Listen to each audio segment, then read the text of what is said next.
পশ্চিম বাংলার বুকে একটা বাবরি মসজিদ হয়, তাহলে এই যে কঠোর হিন্দুবাদী এদের ফাটছে কেন? বলেছে ভেঙে দেবো, ওখানে মন্দির করবে, মায়ের দুধ খেয়ে আছে, আসতে বলবেন তো সামনে।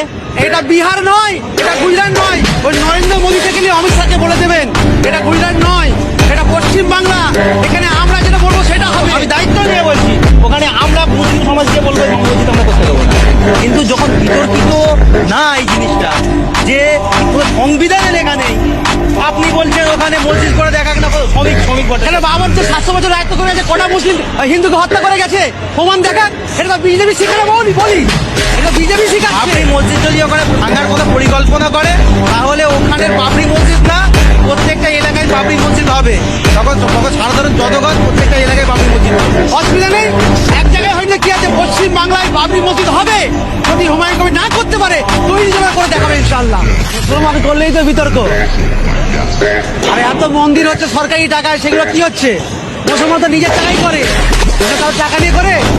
তাহলে আমাদের আস্থার উপর আঘাত এনেছে, আমরা চুপ ছিলাম।